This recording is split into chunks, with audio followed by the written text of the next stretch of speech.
রাতের বাসি ভাত থাকলে ফেলে না দিয়ে সেটা দিয়ে এত সুন্দর বিকেলের মজাদার নাস্তা তৈরি করে নিতে পারবেন। আমি আমার পরিমাণ মতন এক বাটি ভাত নিছি, আর পেঁয়াজ কুচি আর লাল মরিচের কুচি দিয়ে দিছি। খাবারের স্বাদ অনুযায়ী 1 চিটা লবণ দিয়ে দেবেন পরিমাণ মতন। আমি জিরা গুঁড়া, পাঁচফোড়ন, টেস্টি মশলা সব একসাথে মিক্স করে নিয়ে এই মশলাটা দিয়ে দিছি। এই মশলাটা দিলে একটা ফ্লেভার আসবে সুন্দর, আর খাইতেও বেশি এই নাস্তাটা ভালো লাগবে। আর একটা ডিম দিয়ে দিছি, অবশ্যই ডিমটা লাগবে, ডিম দিয়ে দেবেন। আর ডিম দিয়ে এখন ভালো করে ভাতটাকে সুন্দরভাবে মাখিয়ে নেবেন। সম্পূর্ণটাই একসাথে একটু সময় লাগিয়ে মাখিয়ে নেবেন। আমি চামচ দিয়ে মাখিয়ে নিতেছি, আপনারা চাইলে হাত দিয়েও ভাতটাকে মাখিয়ে নিতে পারেন। আমার ভাত মাখানোর আগে একটা জায়গায় স্কিপ হয়ে গেছে। চাউলের গুঁড়া অথবা আটা ময়দা 2 চামচ পরিমাণ মতো দিয়ে দেবেন। যতটুক নাস্তা তৈরি করবেন ততটুক পরিমাণ অনুযায়ী দিয়ে দেবেন।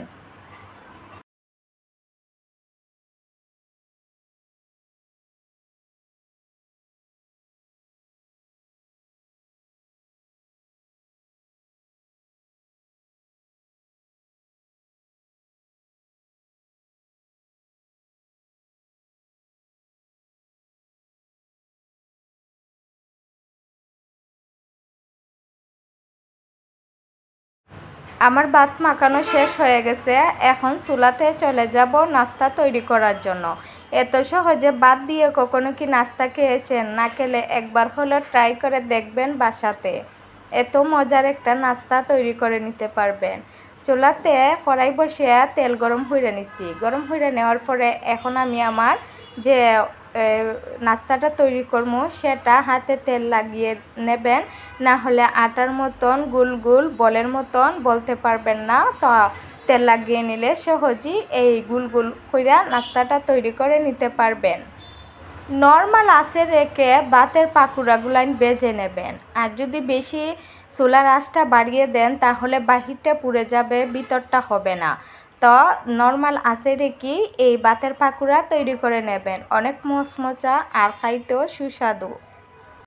ছোটো বড় সবারই কিন্তু এরকম আনকমন একটা নাস্তা খাইতে সবারই ভালো লাগে, আর বাচ্চাদের তো আরও বেশি ভালো লাগে। বাচ্চাদের জন্য মরিচটা স্কিপ করে দেবেন, আর আমি বড়রা খাবো তার জন্য মরিচটা বেশি দিয়ে দিছি। কম বেশ আমাদের সবার ঘরেই প্রতিটা ওয়াক্তে ভাত থেকে যায়। এই ভাতটা ফেলে না দিয়ে এই ভাত দিয়ে এত সুন্দর নাস্তা তৈরি করে বিকালে আমরা খাইতাম পারি।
ভাতের পাকুড়াগুলোর কালার চেঞ্জ হলেই আমি চুলা থেকে নামিয়ে নেব।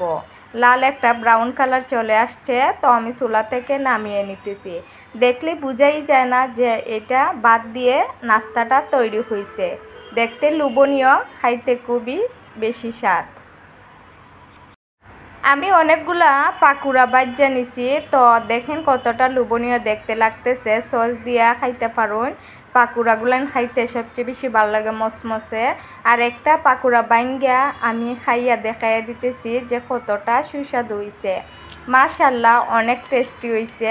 আসসালামু আলাইকুম, সবাই ভালো থাকবেন। অন্য আরেকটা সহজভাবে রেসিপি নিয়ে আসবো আপনাদের মাঝে। সবাই ভালো থাকবেন, সুস্থ থাকবেন।